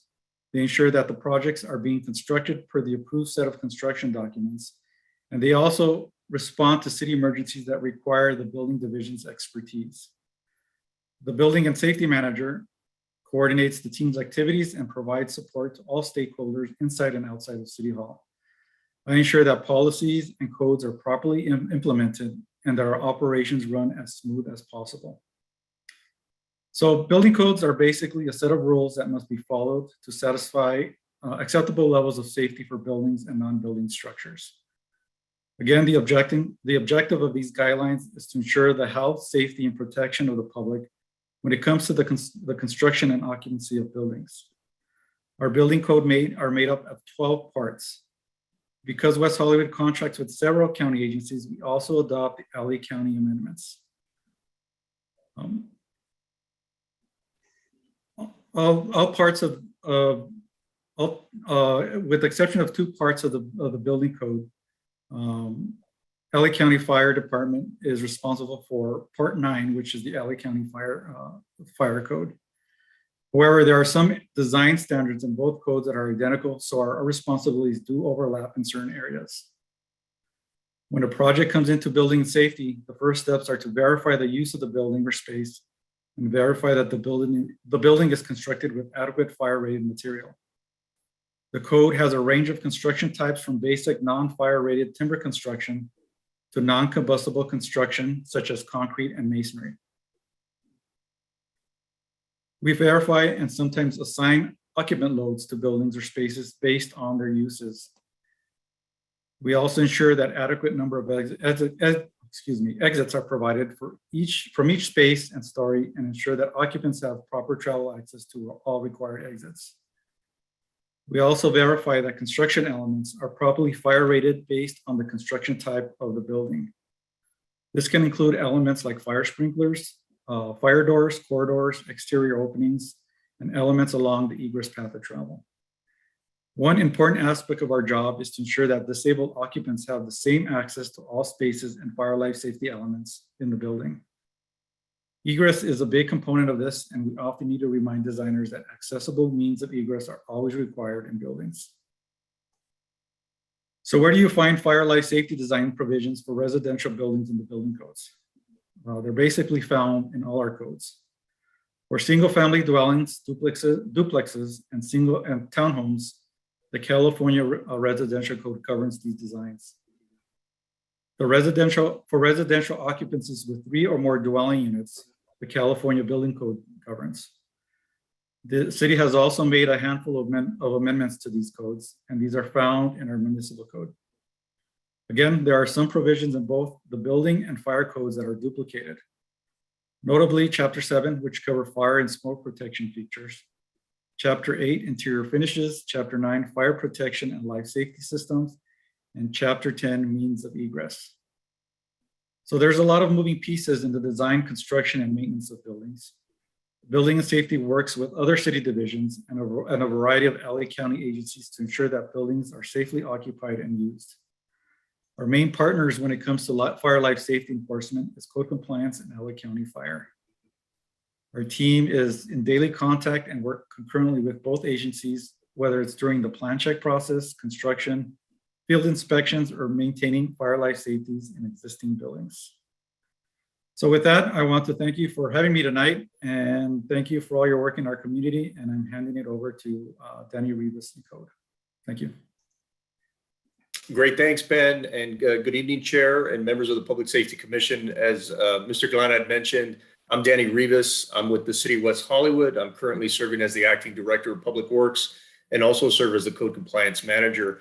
I just wanted to touch on and I know I've been before the commission before and have given an overview in terms of our Code Compliance Division and the various functions, but specifically for this item, certainly wanted to focus on what our involvement in code compliance is as it relates to residential fire safety, California building and municipal codes. So look at code compliance and specifically code enforcement in that function is essentially the enforcement arm for pretty much every single department and division that we have in the city of West Hollywood.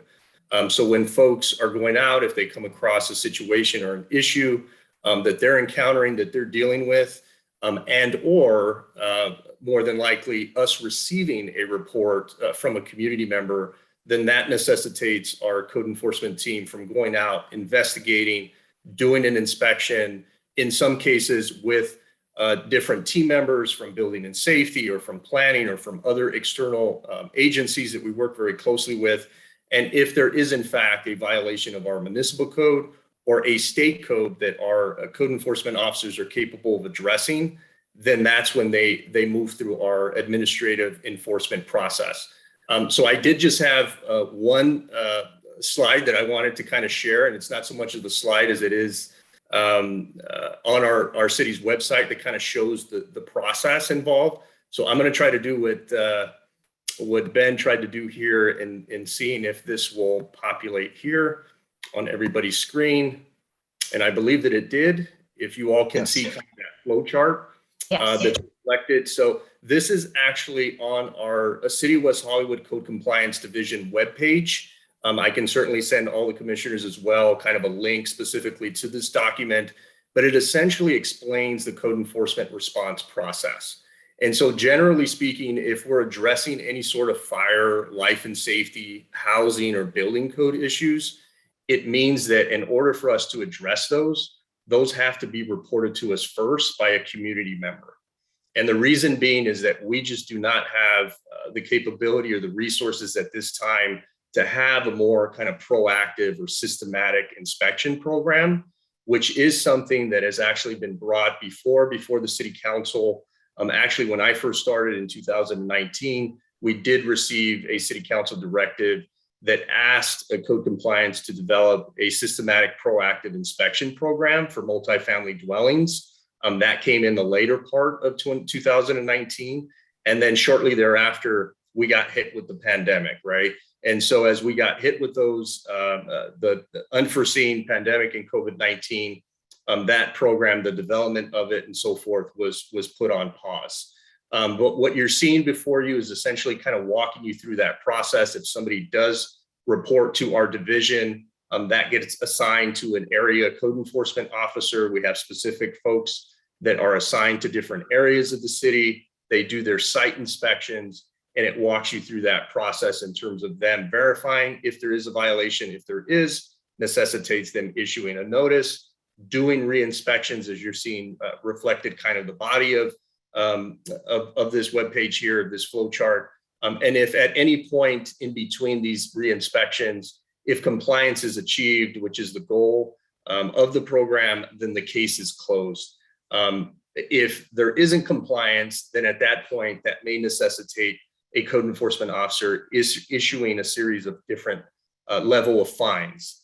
We have a progressive fine schedule. So citations may, start at as low as $300, depending on the type of violation, and can actually rise up to $1,000, again, depending on the type of violation, and so forth. So fines can be levied for noncompliance, but our code enforcement officers work very closely with property owners, property managers, business owners in some cases, right, to just make sure that they're educated on the code, that they're given the proper guidance to comply voluntarily without the need of having to issue fines. But we do have those tools at our disposal. And if all that fails in terms of our administrative compliance process, then the code enforcement officers do prepare a prosecution report.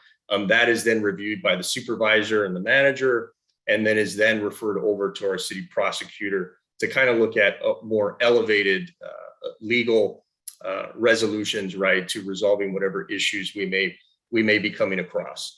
But I have to say that level or that percentage of volume of cases that ever reach that level is extremely small. I would say it's less than 1% of our overall cases that actually reach that level. So we're very successful, very effective in terms of dealing with a variety of different municipal codes or building codes or other issues of that sort. But again, before I close and kind of turn it over to the fire department, I just wanted to make mention again is that, what we deal with is mainly reactive. There are some instances that our code enforcement staff is proactive, but as it relates to multifamily housing inspections or building code violations, that is 100% complaint driven or report driven, meaning that we have to receive that information first before we then react. And so with that, I will turn it over to the fire department and I will stop sharing. Go ahead, fire department. Who is the person presenting from the fire department? Oh, we can't hear you, chiefs. Oh, there you are. Yes, so you will have Fire Captain Jade Swenside, who looks over the West Hollywood fire prevention within Division 7. So Jade is one of our subject matter experts and will be able to couple and enhance the comments that were just made and give you an overview of fire prevention of what. Thank you, Chief. Can everybody hear me? I hope so. Yes. Okay, so I'm happy to be here. Thanks for inviting me. My name is Jade Swenside. I'm the captain of West Hollywood Fire Prevention. Just a little background. I was in West Hollywood as a paramedic firefighter in the late 90s. And I was a captain in operations at our Fire Station 8 for about 8 years, prior to going to fire prevention, to where now I oversee the West Hollywood Fire Prevention Office, which includes Universal Studios. The West Hollywood Fire Prevention Office consists of 4 inspectors. 2 of them are dedicated to West Hollywood and 2 of them are in Universal Studios. However, they do work in conjunction. So anytime that we need more inspectors or additional help, we will pull the inspectors that are assigned to Universal Studios into the West Hollywood area to assist with any needs at that time. We are primarily concerned with fire prevention. And then secondarily, any mitigation of any issues that arise, that could be a complaint, overcrowding or any fire issues that gets brought to our attention from the public. And then, of course, enforcement after that, which goes all the way up to the district attorney's office if we need to. And just like the code enforcement said, it's very rare that it gets to that level. We do everything we can to work with the public to try and mitigate the issue. We're not looking to put people in jail for fire code violations, although that's an option. We really want to work with everybody to just get everybody in compliance so everybody's safe. We're not looking to put people in jail if it's not necessary. We operate, we follow Title 19 in the Uniform Fire Code. We work in conjunction very closely with the City of West Hollywood. When we have events, prior to the event, we'll coordinate with the City of West Hollywood Code Enforcement and just to make sure we're on the same page. And if any issues arise, they are on my cell phone. I will call them. They will come and help me out, and we will help them out. It's a very close relationship, and actually, I really appreciate the City of West Hollywood code enforcement people because they're incredible. They do a great job, and they work really well with the fire department, and we appreciate that relationship very much. So in the prevention office, it's kind of all hazards. We deal with a lot of different things, but it's important to recognize that just like in operations, even though a firefighter responds to every type of emergency you can imagine, we have people that are specialists. For example, the first and engine company may respond to a hazardous material incident, but will also respond to hazardous material task force, who are the subject matter experts and can really help mitigate that issue. It's the same in fire prevention. We have in the City of West Hollywood a unit dedicated to the City of West Hollywood. We also have, for example, high-rise unit. So we have high-rise, obviously, in the City of West Hollywood, and they will deal with the high-rise issues. That way, we have the best, the inspectors with the most knowledge for that particular subject. And the department is compartmentalized in that way. So you may see other inspectors other than the West Hollywood office in the City of West Hollywood dealing with issues like high-rise, for example. One of the other, something in West Hollywood that is probably more so than any other fire prevention office in the county is our fire safety officers. Our FSO jobs, we will send a inspector to the large parties, like the Elton John's coming up, for example. We're going to have 3 inspectors on that.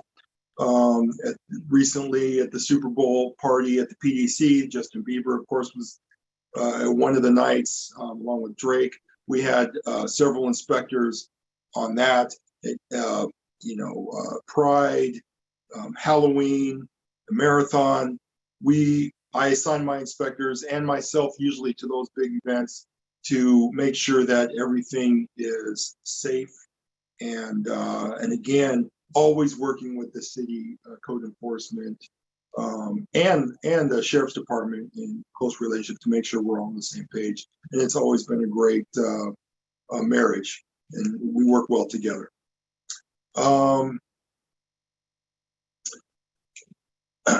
Let's see.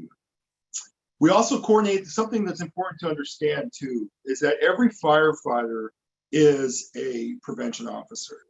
And so as far as the dynamics are concerned, the local fire station, which we have 2 in the City of West Hollywood, Fire Station 7 and Fire Station 8, have their own fire prevention responsibilities. So those would consist of commercial businesses, smaller businesses, just your general, something that's not too large, and also the apartment complexes. So every year, the Fire Station 8, Fire Station 7 personnel will go out and inspect businesses and in conjunction with the apartment houses to make sure that they're fire safe. That's outside of this, my particular office. So they handle that. We handle the larger businesses. We handle some of the more complex issues. So that frees us up from having to do those daily inspections to businesses and apartment houses, which again, the local fire stations handle. And if there is a problem, they will contact us. If they need any advice or have any issues that they can't handle, then they know how to get a hold of us, and they do.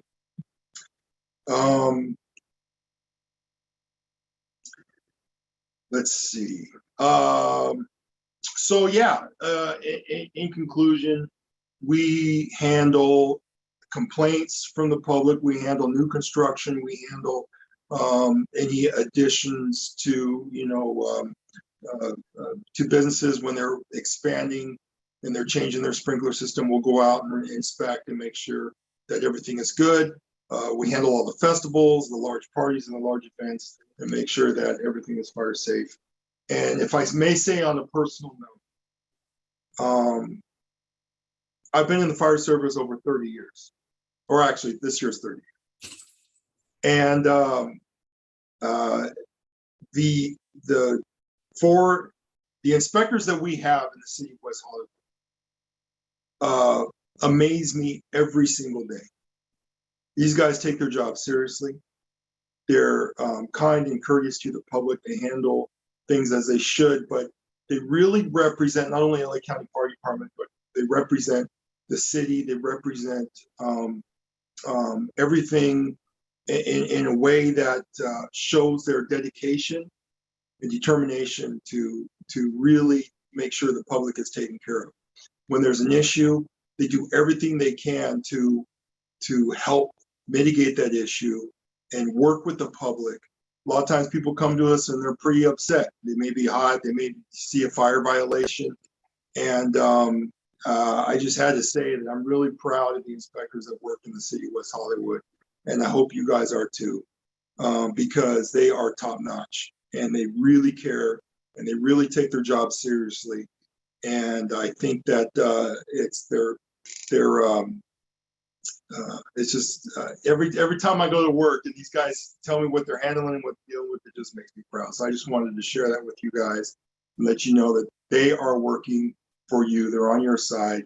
And anytime, if any of you ever have an issue or a problem or a concern, my inspectors or myself, you can call us 24/7. Our phones are always on, and we're here for you, and we're here to help. Any needs you have, we're here for that. Thank you. Thank you, Captain. Chief Smith. Thank you. Go ahead. Yeah, no, I was just going to say thank you to Captain Swenside. Yes, he's a true professional, takes his job serious, and he really represents the organization, and the shop that he runs there in West Hollywood is top notch. Is there any specific questions you'd like Captain Swenside to answer? I know there's quite a few questions before on fire prevention. I think this would, if you like to utilize his subject matter expertise, we can do that if you like. Thank you. I just want to state that the fire department, any kind of questions specifically for the fire department, other than this public safety on this building and safety item, they are going to be down in another agenda item. Okay, so staff, thank you all for keeping that under 10 minutes. I keep a watch on it over here. Staff, can you start the timer for us commissioners to ask these questions and have a discussion at 10 minutes? And then we will vote to extend or not. Commissioner Balbone. I just had a question about how you all across all of the teams work underway on new development, new apartments, new businesses, new buildings. You know, I know that they definitely have an inspection when they're done, and I know you're involved in the setup, but during the construction period, things can go wrong, fires can start. Like, how does that process work? That interim period between when they plan and how they design with you and when you do final inspection. I'll go ahead and jump in on that one. So there's a few agencies and divisions that are involved, depending on which what the development or the scope of work of the development, I should say. Like for bigger developments, brand new construction, we pretty much have all community service divisions involved. That includes building and safety, planning. There's code enforcement, our engineering division, our transportation division. We also have county agencies. Importantly, the fire department. They go through plan check at fire prevention at the City of Commerce. We have, again, depending on the scope of work, it can involve waste management, the sanitation district, and of course, all the fees that are collected from, from the developers through LA Unified School District and so forth. So there's a lot of moving pieces when it comes to, reviewing projects, through the entitlement process, obviously, and also through the plan check process. So once a project gets approved, whether it's at staff level by the planning division, by the planning commission, or by city council, once that entitlement process is completed, it moves over to what's called plan check, and that moves over to building and safety. So when it moves over to building and safety, we're looking at construction documents and making sure that all the conditions of approvals that were approved during the entitlement process are worked into the design of the building. So, once it goes through plan check, we'll work with the designers. All our staff works with the designers to make sure that, they're compliant to all our codes. And once they've reached that point where we can actually approve their documents, we issue the building permit, and then construction starts. And the different phases of the construction, there's various inspections. So again, once that's all completed, we issue, depending on the scope of work, we issue a certificate of occupancy. So that gives the green light for the building to be occupied by the public. Commissioner Hallman. Thank you, Chair.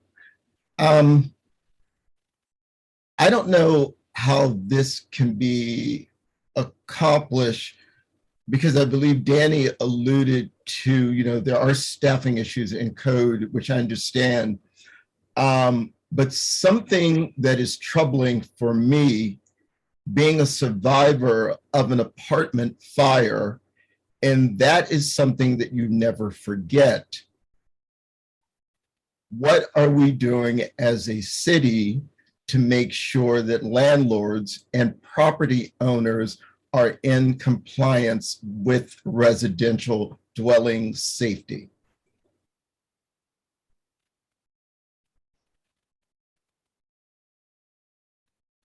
I don't. You want to take that, Captain? You're going to speak to the. Yeah, I'll speak to just the fire aspect. So when you're talking about residential 90, well, you're basically, it's a fire station inspection, which is done annually or every other year. And what they will do is they will go in, they will check the extinguishers of the apartment house. They will check the update the info for the managers, the owners, contact info, emergency info, that kind of thing. And they will do a general fire safety inspection to that facility.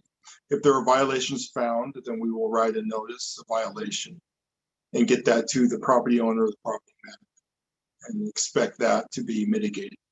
So this is done regularly. Now, within the time that inspections are done, could there be a violation? Sure. Oftentimes we get complaints from the public, and we will investigate those complaints every time.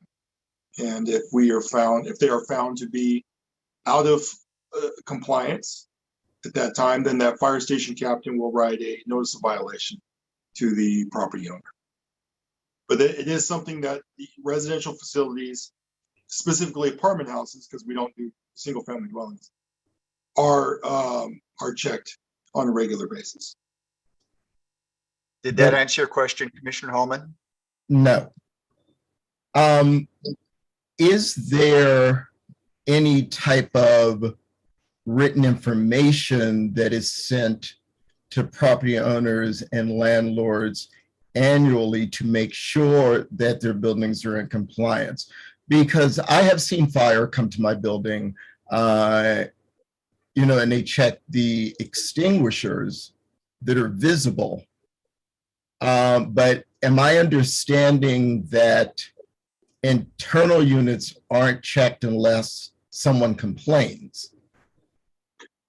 Internal units, you mean inside the unit itself? the Actual apartment? apartment units, yeah, to make sure that every unit is up to code.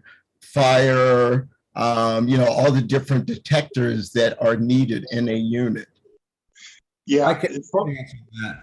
So real quick, Captain Swenside. So on the annual inspections that they do or 2-year inspections, it is based upon the landlord to make sure that the residents are in compliance, and it's every residence to know the compliance standards of the fire code, which meaning basically is that there is a smoke detector in each living quarters and through fair vestibule.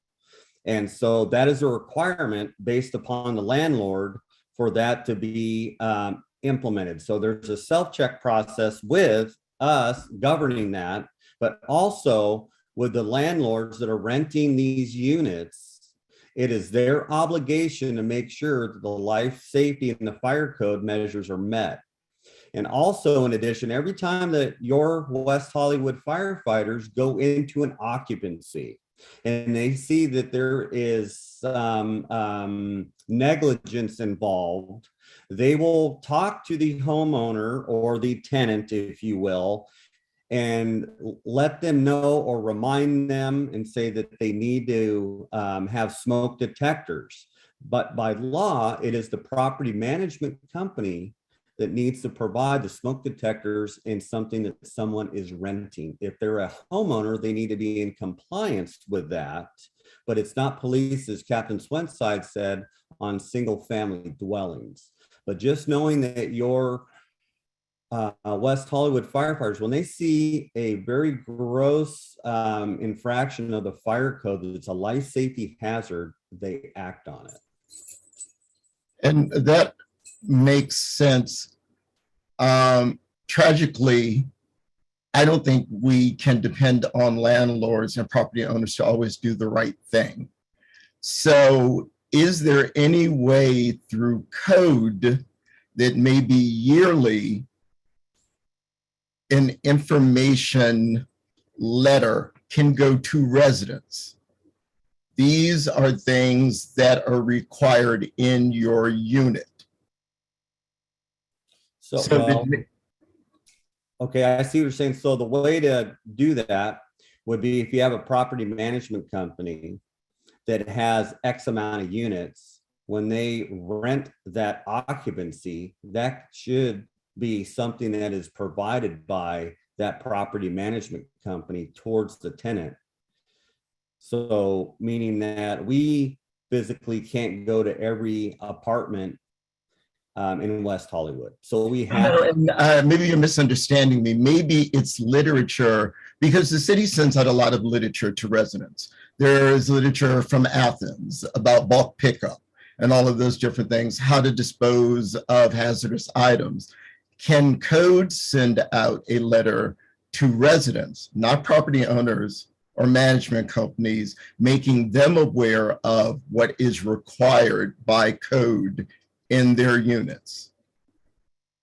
Well, that would be a West Hollywood question, and if they could aid in that endeavor.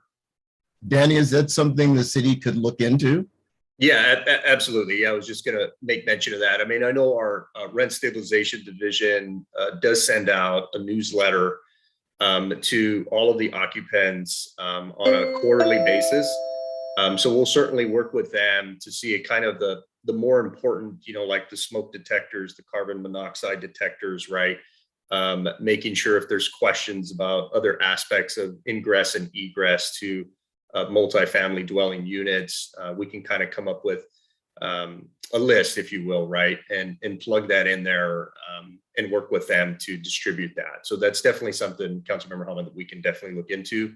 And we'll follow up with you in terms of providing, and the rest of the commission and Kristen as well, on an update on that, on kind of where we're at. That's Thank you. Thank you.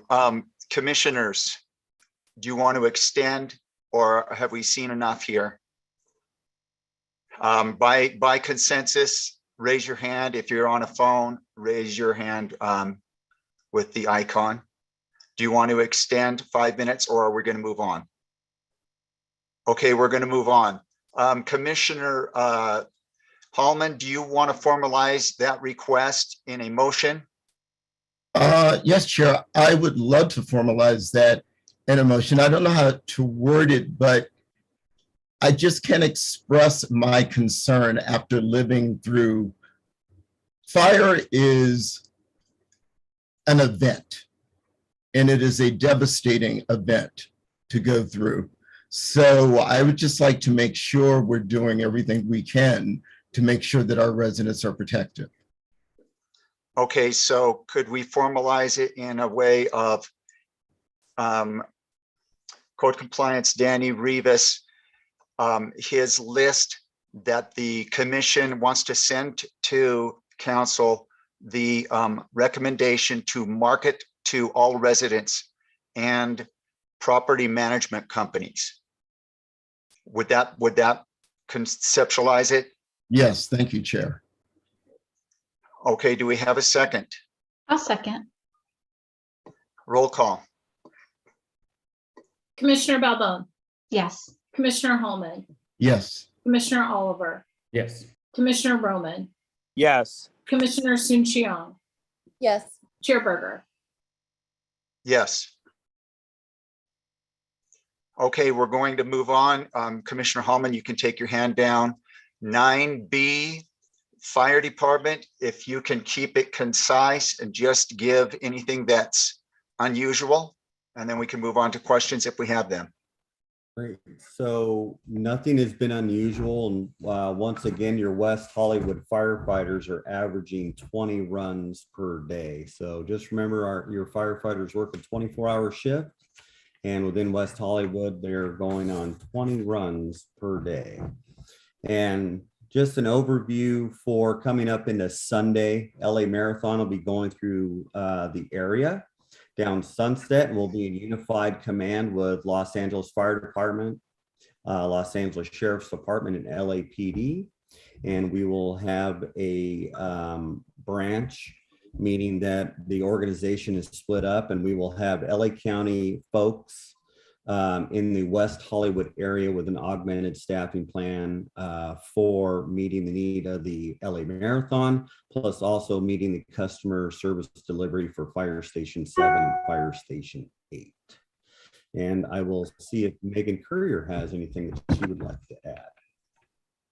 Good evening, everyone. I don't have too much. I just had one piece of good news that I wanted to share. As of the end of last month, Chief Smith has been officially promoted to assistant chief, so he's no longer the acting assistant chief. So hopefully that means he's not going anywhere for a while, and he's no longer acting. So got an official assistant chief here. Congratulations. Thank you. Thank you. That's all I have. Not going anywhere. Thank you. Commissioner Oliver. My hand was not up. That was just congratulations. Oh, thank you.